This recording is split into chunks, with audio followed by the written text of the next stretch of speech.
You can't overhype the importance of 6 gigahertz spectrum space, whether it's Wi-Fi 6E or Wi-Fi 7. To me, it's important, but it's secondary. The most important thing is that you are utilizing the 6 gigahertz space. It's fast, it's frictionless, it's low latency. It is very, very good.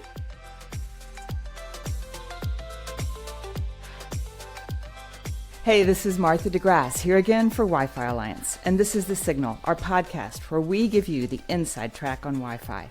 We want to deliver insight and perspective on the growing portfolio of Wi-Fi technologies that we see changing the connectivity landscape. These are meant to be smart conversations with industry leaders, and in this episode, we're going to learn about 6 gigahertz and standard power automated frequency coordination with Jussi Kiviniemi. He is founder and CEO at Hamina. Jussi, welcome to The Signal. Thank you. It's good to see you again, Martha. Yeah, we've been looking forward to this episode for a while.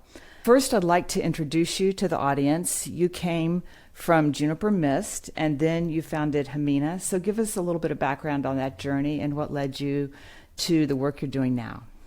Yeah, thanks. Good questions. Throughout my career, I've worked with Wi-Fi and wireless in general, especially focusing on better wireless, how to design better wireless, how to troubleshoot wireless, stuff like that. So I was in the previous Wi-Fi design tools company. I was there for more than 15 years. Then I went to Juniper Mist. That wasn't really an accident. I actually got hired there by accident. I was just visiting Sujai, who was the CEO, and he said, "This is not a coffee, this is you coming to work for me." And that's exactly what happened. And Bob Friday, their CTO, actually convinced me finally over a glass of wine that he makes in his Los Gatos place. And he said, "Jussi, come work for Mist for 2-3 years. And after that, start your own thing and you'll be more ready for that." And granted, he was right. So a couple of years later, we started Hamina. And here we are. We've been around for 3 years or so and have a couple of products out and more on the way.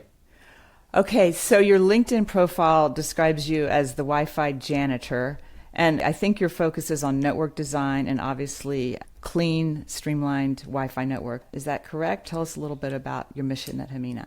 Yeah, absolutely. It's more than Wi-Fi. I would say describe maybe these days myself as in general wireless janitorial duties side. It's not just Wi-Fi that we do. Wi-Fi is a big part of it, but we also do things like private 5G and then this enterprise, whatever is wireless or even wired in the enterprise. So we do a little bit of switching, a little bit of cabling, and we also do wireless IoT technologies like Bluetooth, Zigbee, N-Ocean, these kind of things. But Wi-Fi has definitely always been the closest to our hearts out of, let's say, wireless technologies. And the janitor just comes from, I guess I do a little bit of everything, except I keep my hands very much away from the software that we actually do. So I don't write the software myself, but productization, marketing, partnerships, it's all very close to my heart. I was the only non-software architect in our company until we were like 10 people. But now we're big enough to have a lot of other people actually running the company, and I just wave my hands and do podcasts.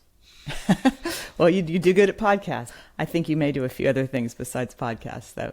So it's interesting, though, that you work with the spectrum of wireless technologies, because I know from listening to you speak previously that you're very involved with some Wi-Fi applications that some people would normally think are more appropriate for 5G, such as industrial robots or critical hospital connectivity. So give us a little bit of an overview of how Wi-Fi has evolved to be suitable for those high-value use cases.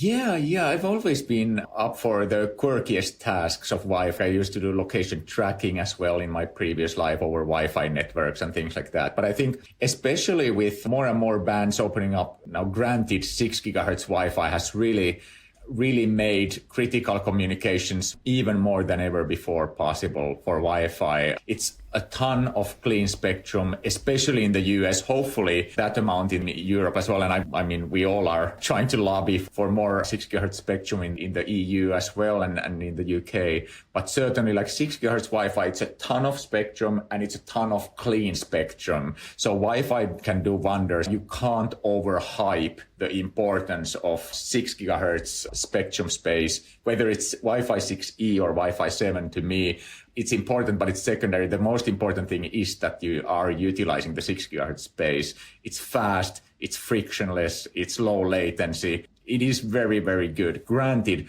private 5G, for example, has its place as well in the enterprise, but with 6 gigahertz bringing so much clean spectrum over, it's just incredible. And automated frequency coordination plays an important role, right?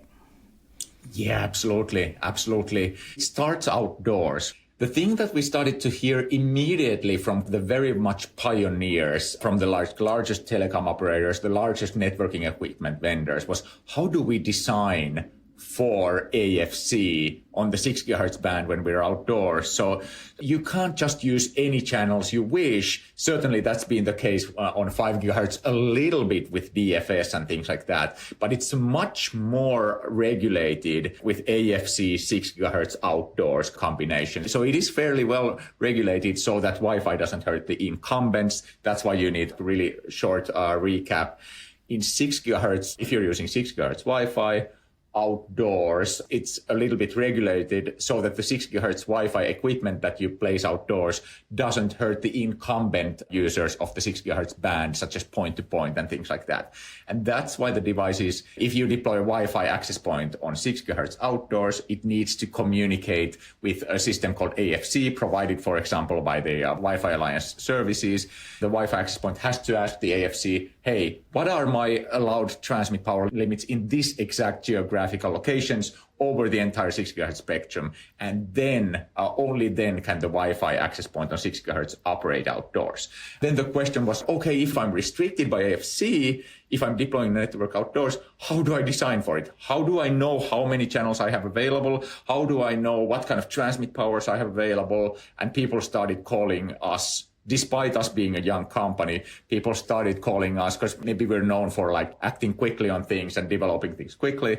We were lucky enough to talk to the David Colemans of the world, true industry leaders. Then we kind of ran into this, okay, so who should we talk to about this? And then I saw somewhere, okay, Wi-Fi Alliance does an AFC service. Who could be better suited for us as a vendor neutral company? Wi-Fi Alliance services, as it became, as a very much a vendor neutral entity, us putting hands together and making an integrated solution that allows people to safely design, deploy networks, 6 gigahertz networks outdoors with AFC communication on standard power. It just seemed like too good of a match not to integrate our products together. Great. As companies and system integrators design these Wi-Fi networks, are they aware of the AFC restrictions and of the help that they may need early enough in the process, or is it a challenge to get involved early enough in the process with a network design? That's a really, really good question. And I don't have a definite answer for you yet. My gut feel says there's a humongous lack of awareness. I'm sure if you go to the Wireless LAN Professionals Conference, most of those people, or nearly all of those people in that room, the 200 of us nerdiest of Wi-Fi nerds, sure, we know what they're talking about. But what about the next 2,000, 20,000, 200,000 people designing, deploying outdoor Wi-Fi?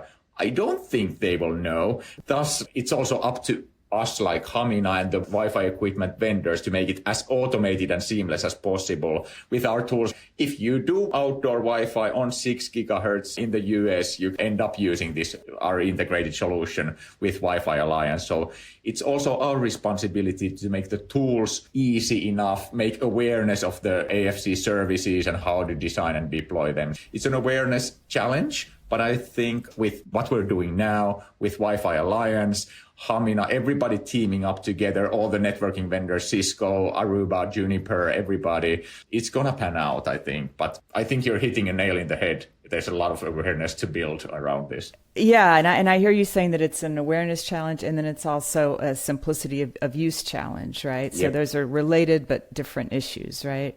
Absolutely. And we as a company, those are our core challenges, whatever we do. We want to simplify everything when it comes to product, business models, go to market, everything. But also simplicity is one, but awareness of us as a company. Yeah, you could say like we're a 3-year-old startup, so no one has ever heard of us, but But a lot of people have heard of AFC, right? So yes, that awareness exactly. is building, don't you think? It's definitely building. 6 gigahertz awareness is building. And as a side product, because people start to understand like how big of a deal 6 gigahertz is as a side product, they are starting to understand that they will increasingly understand what AFC is as well. Very good. And how do you see this evolving over the next 3 to 5 years? It's a good question. All I can see from my point of view on the immediate horizon is just better outdoor and large public venue Wi-Fi thanks to AFC. That's all I can see in front of me, and that's all we focus on supporting. But the other thing is just build awareness, build simple tools to help people design and deploy, and we'll see more and more vendors come out with more and better outdoor AFC-enabled solutions. I wish I had like in 10 years, it will be like this. Dude, I have no crystal ball. I'm a simple guy. But that's interesting because the average consumer may have never heard of AFC and perhaps never will. I think you're saying that in the next few years, we will all start to experience more public Wi-Fi in outdoor spaces. So we'll be able to get off our cellular networks and connect to Wi-Fi more frequently. Is that what you're saying? Yeah, absolutely. And it'll mean better connectivity for everybody, because where Wi-Fi has ran out of spectrum, ran out of capacity, has been these large public venues where you have super high density of access points, you have super high density of clients, high capacity requirements. So in those previously maybe problematic areas, large public venues, airports, where you typically see Wi-Fi crumble, it won't be a problem anymore. And more of that data, even more of that data will be offloaded from cellular to Wi-Fi. Cellular networks will work better. The legacy Wi-Fi bands of 2.4 and 5 will work better because much of the Wi-Fi clients over time will be actually gradually moving to the 6 gigahertz radios of the access points as well. So that's interesting because just as you said, there's an awareness challenge in helping the industry understand about AFC regulations and needs.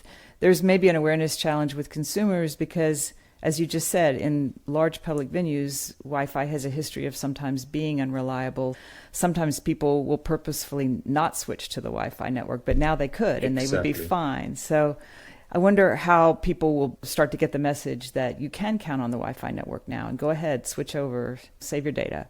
Yeah, this might be a topic for a different podcast, but Wi-Fi also is evolving with technologies like Hotspot 2.0 and all of that, right, where, you get automatically connected to Wi-Fi. So that helps a little bit. Yeah. But I think also the word will spread pretty quickly because cellular isn't perfect in large public venues either. It's not. So people often automatically go to Wi-Fi anyway. And when the word starts to spread, I think Wi-Fi still has a overly bad reputation. Sometimes it's seen as like best effort technology, although well-designed Wi-Fi is amazingly good in enterprises, but still Wi-Fi may have a bad rep from your bad home connection when you've stuck your router behind the bookshelf or something like that. But I think the reputation also will improve and thus the awareness problem will start to move away as well. Yeah, that makes perfect sense. So what are you most excited about looking at the next 3 years? Oh, I just see, a better life for all the Wi-Fi users because of 6 gigahertz. Well, that means all the people, right? Because all people exactly, because everybody is on Wi-Fi all the time.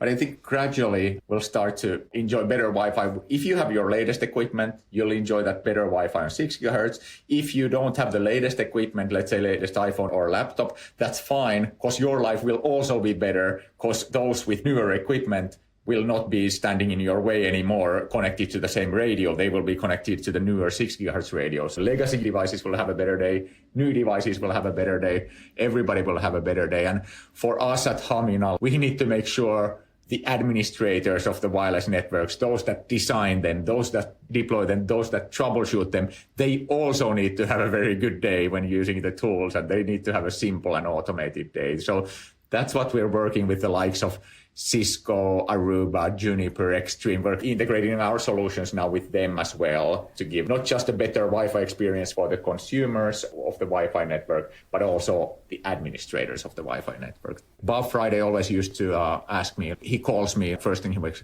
Jussi, what's your mission today? When I was at MIST, and I was like, I don't know, you're blindsiding me with these questions. but now our mission is to make life better for the Wi-Fi users as well as the administrators. That's what I see for the next 3 to 5 years. Yeah, so a very modest mission, right? Make everyone's life better. Exactly right. Exactly right. All right. Well, it sounds like you're definitely on the right path towards that. Jussi Kiviniemi, founder and CEO at Hamina. Thank you so much for being here today. This has been really, really good. Thank you, Martha, so much for having us. It was great seeing you again. Great seeing you as well. And that is our show. You can get the signal straight to your device through Apple Podcasts, Spotify, Amazon Music, or of course at the Wi-Fi Alliance. That's y-fi.org. I'm Martha DeGrasse, here for Wi-Fi Alliance. Thank you so much for listening. Join us next time on The Signal.